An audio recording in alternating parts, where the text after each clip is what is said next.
Hello everyone. Good morning. Bonjour. Good morning. Good afternoon. Good evening, wherever you are. Thank you so much for joining in. I think we've had a pretty interesting set of discussions earlier today, going from looking at how digital is evolving, how engineering is evolving, how things are changing across. And we have looked at different facets of it, right? We've looked at the talent, we've looked at the locations, we have looked at how to go about it, what's the pain of setting up a center, or we've looked at how to get more ROI from that center. But I think the angle that was missing so far is there are a set of partners who have been doing the same thing for organizations over years, right? And I think the last time we did a calculation we believe that the combined revenues of these engineering services partners goes about 70 billion euros. I think so. That's what we want to. That's the angle that we want to bring in here, as a part of our discussion right now. So I have with me people from the buy side as well as the sell side. So let me start off with the buy side, right? So Peter, let me just ask you this first thing. So when you look at, say, engineering or digital spending, I mean, there's and as far as your organization is concerned, your role is concerned, you run one of the largest partnership programs in the world. You run, I'm not sure, correct me if I'm wrong, but what my understanding is you have over 100 partners whom you work with. So how do you go about it? How do you go about figuring which partner to select for which area? What is the kind of capability that could be done by your internal teams? What's the kind of capability that you would need to go for a partner with? There's a bunch of things, right? So what is the method to this madness for you? Right to the topic of today, digitalization helps us in becoming smarter in making decisions. Mm-hmm. You're right, our program is fairly large, including multiple of the large caps, as well as a lot of niche players, according to whatever engineering needs we have. We've done over the last years is to kind of come up with a good enough technology that supports us in the decision-making process, that supports us in understanding talent, understands capability more importantly, and understand where we would want to have them. Because I have been helping to kind of streamline the process, yet it is absolutely clear that we do cater relationships, not with all of them, at least not to the extent that they are extremely close. So we also need to do adjustments or kind of judgments on where to spend more and less efforts. And that also then constitutes our decision-making process. To a large extent, we want to consolidate. We want to work with large-scale partners that can hold and that can invest and build capabilities across multiple domains. And then you need to make this judgment in between where you actually go with a niche partner and or someone who caters some specialized capabilities, particularly in new areas. Because we all go into AI, we all go into cloud and other things where you may need to engage with a startup ecosystem, where you may need to have small caps to come in and play a role.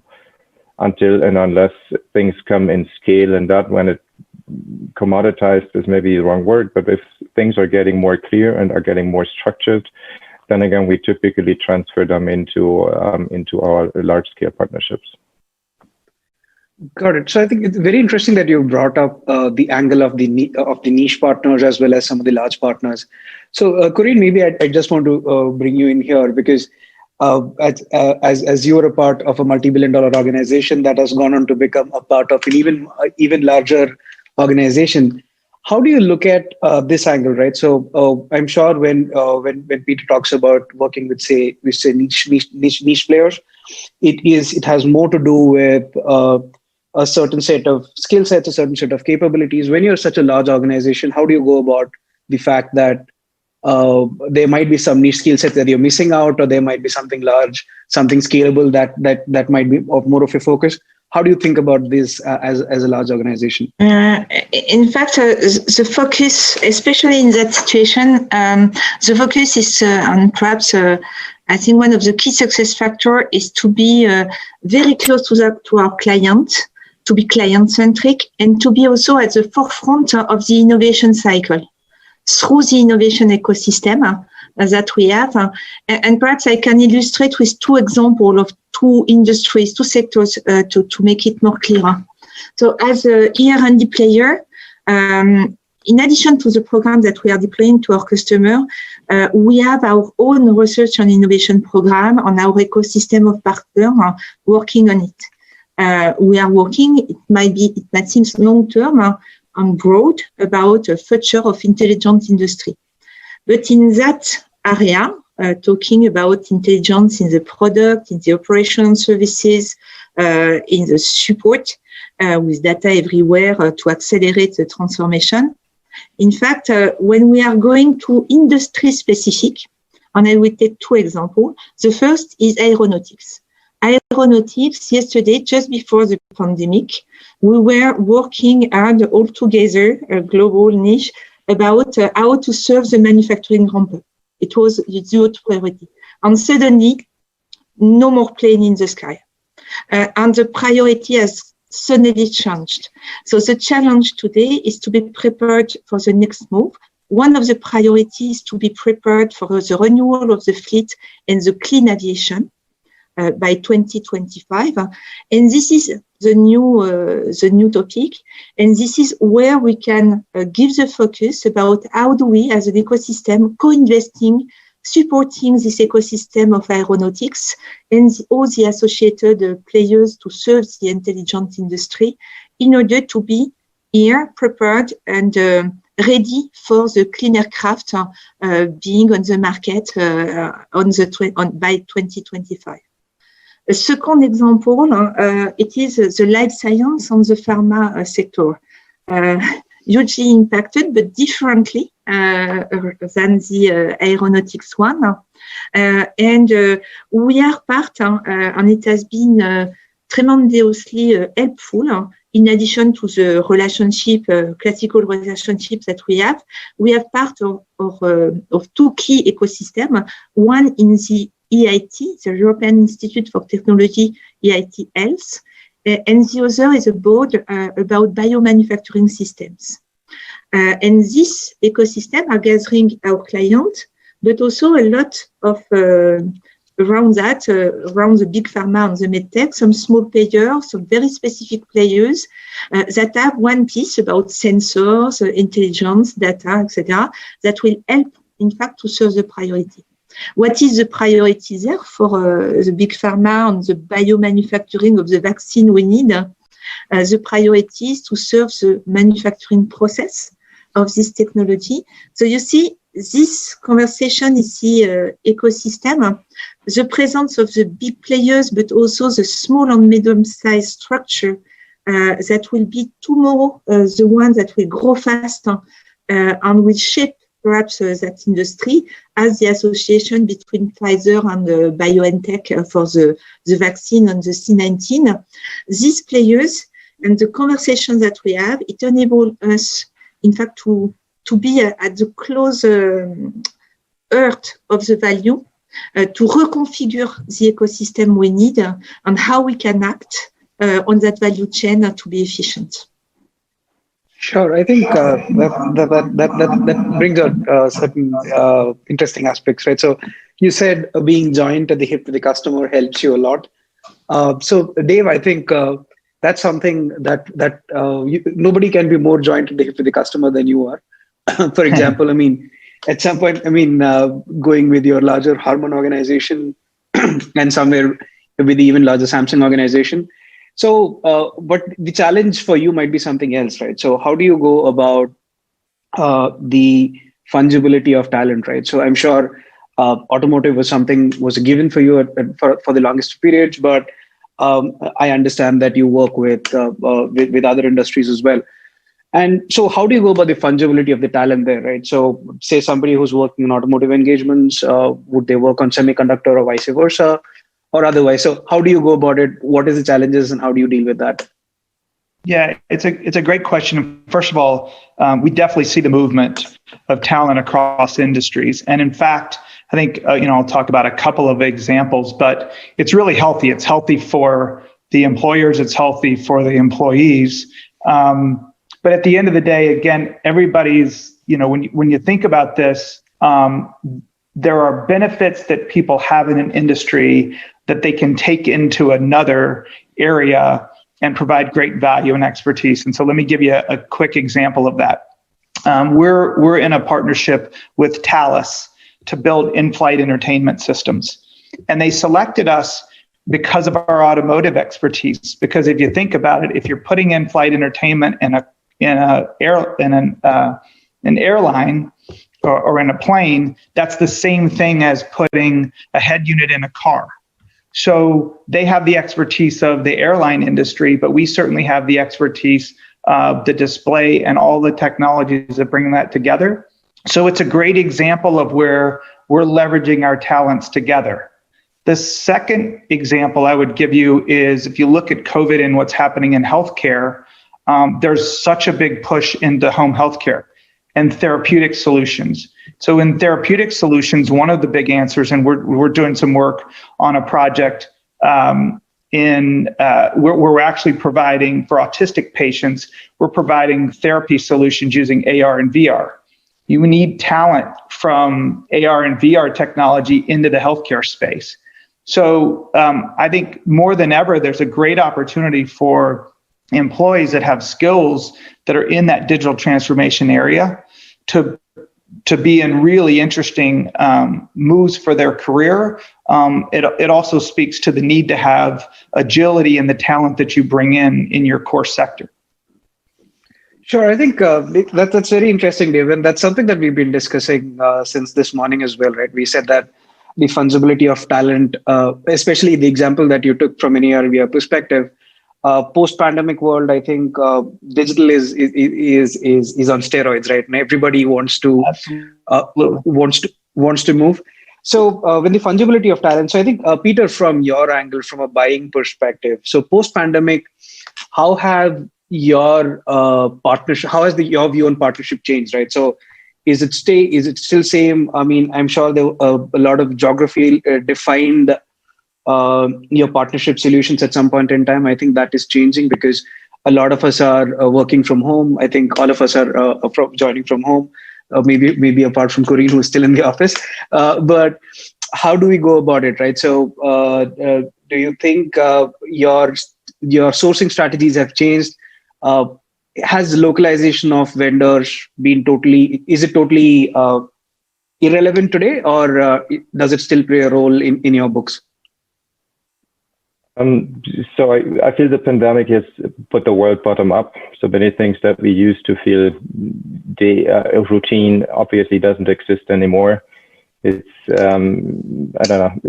And one thing that I felt when we moved into all of the restrictive environment, eventually we sent people home, closed offshore development centers and enabled work from home and stuff like this. We all felt, okay, that's about a month or two where we then decided, okay, that would not have too much impact on how we are structuring our program, how we would take decision going forward. Because in the early times, it was about, okay, that's a relatively short stint that may not have too much impact. Now that we are about a year later, I feel whatever we do, regardless how we will open up in 2021, it would not change, and it will not change many of the things and learnings we have been taking over this year.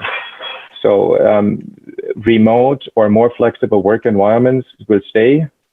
That for me includes that obviously when we go back to a relatively normal environment, returning to office may not mean returning to inter-campuses, but returning to our partner prems, where we see and where we would expect a lot of value and benefit in the way of retaining talent, in grooming and even improving the experiences, because obviously the partners we are working with are much more in charge and able to manage their talent.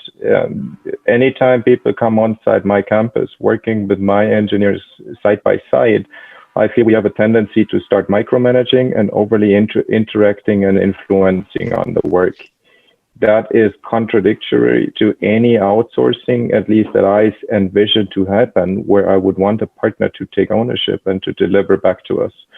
So from a business perspective, I just feel that the pandemic was an absolute accelerator for towards a real outsourcing, towards structuring your projects or your program and making decisions much more on different parameters. I feel the evaluation of talent has been reduced vis-a-vis a evaluation whether the program management can happen, whether the partners we work with have enough capability to actually run and host programs independently. And I hope and I wish these things will stay, and that's the clear change in our program, that there is a significant push in increasing offsite seating capacity so that whenever, again, the pandemic lifts or restriction lifts, people may not be required going back to us, as we will not go back to campus as we did before. So even within our own workforce, we envision that there is a much more flexibility and a much more rework participation, which, by the way, I just feel is an absolute boost for collaboration.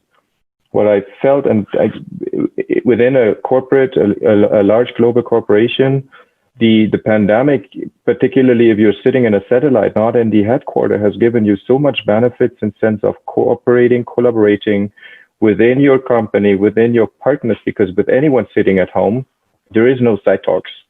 There is no coffee corner chats that we all kind of felt valuable, but in reality, they used to be anything but diverse, because we just kind of mingled, we just came together in the same little continuum than before. So the working home, working from remote, and obviously anyone dialing in via video, which is a great experience, has been given a lot of goodness for us to drive programs.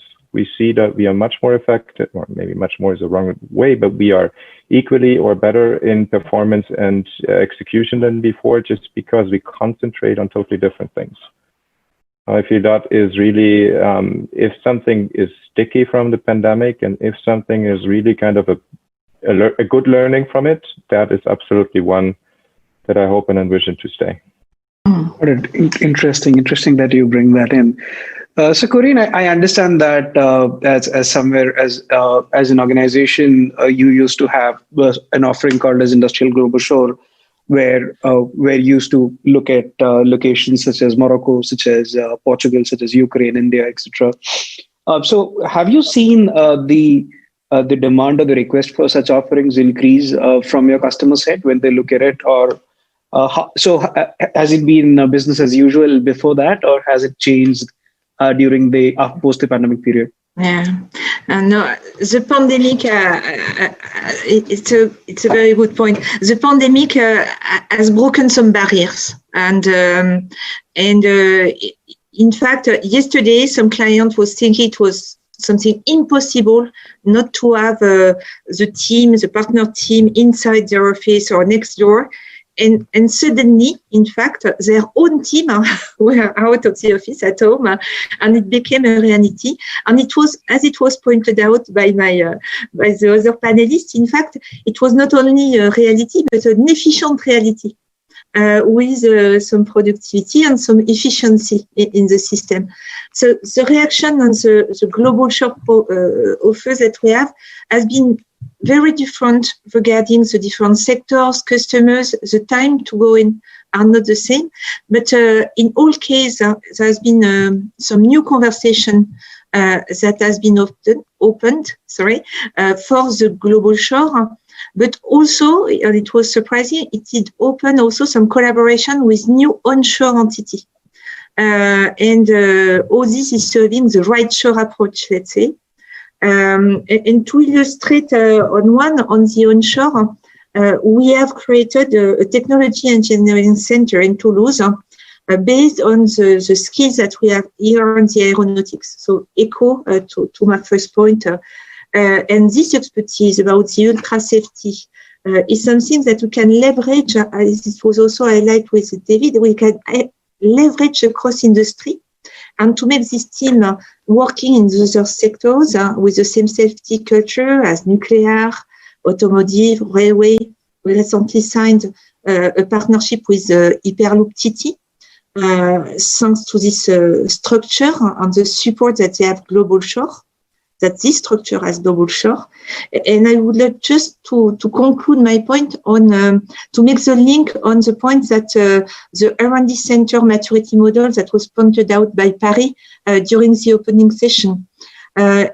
We think that there is a balance to find in the new normal in between the proximity of the customer and the distributed organization with a local presence that we need, and the global workforce that can be mobilized and support that local presence. So we need to continue all this conversation together with our ecosystem in order to find the good equilibrium, let's say. But for sure, this has been a drastic change, and the impossible came possible and efficient. Makes sense. So, Dave, what about you? Have you seen such kind of conversations increase for you? Are there some nuances, right? So, are there some specific skill sets where such kind of conversations are coming up, some capabilities, or is it some industries, right? So, for example, you didn't see it in some industry before. Do you see it more right now? So, what is your view on this as well? Yeah. I see a very much enhanced partnership model, and I'll take, and I think it's three things. One, it's knowledge, it's agility, and it's cost. So all of those play a really important part on these partnerships. And I'll take two really quick ones for you. First, think about what happened to the home fitness category when COVID hit. Other than Peloton, nobody had built a business model. They built a business model where people went to the gyms and got their workouts in. Companies like Equinox and others, they had to completely transform their business into, and it's a digital transformation, because it wasn't just about building a high-tech bike or treadmill, but it was also all the digital content that came on the back end. And so there's no way they could move very quickly without having partners that have that domain expertise that can help them. And I think the second one is healthcare. And if you look at healthcare, there were a lot of barriers removed around remote health. And so, again, you need digital transformation specialists that can help you get into those different categories, whether it's remote care or where the therapeutic solutions for the home. All of those were transformed. But then you're sitting there saying, and I've had lots of conversations with people that said, I wasn't even sure where to start. And so then it comes to, well, get a partner that can help you, and we can build that journey with you. You've got domain expertise of your category of home fitness, but you've got to have somebody that can bring all the other elements to help you transform the business. So it really accelerated that push. Got it. I think we've just about hit the time. So I think I've just got one question from the audience right now. So I think that question is directed to Peter. So Peter, the question is, what kind of skill or talent transition do you see when you look at the current vendor partner scenarios, right? It's growing, it's changing. So how do you see the skill or talent transition happening there? Do you expect that from your vendors, or how does that figure right now in your conversations? That's an interesting question. I'm not quite sure whether I understood it to the full extent. So when we work and have our partners we meet with our partners, we are working on what we are doing next in our programs. I guess we have created technology that supports us in identifying skill gaps in each and any of our vendors. So we are jointly kind of addressing them to see how we would eventually kind of coming together and kind of closing them where relevant. So we would see the full breadth of what we are trying to accomplish. We would see what's our requirements. So we forecast not only work, but we also forecast skill to the extent we can. And then we take joint decisions, because we decide, or we build out roadmaps. We kind of build out agreements and see that is a identified gap where eventually the market falls short, or we fall short in our partnership to scale. And then we kind of start investing and building this talent and having a roadmap established to close the gaps. Got it. Got it. Got it. I think this is clear. And I think we're pretty much we're over time as well. So I think in the interest of time, I'll hold on to the other questions. Emily, over to you, please.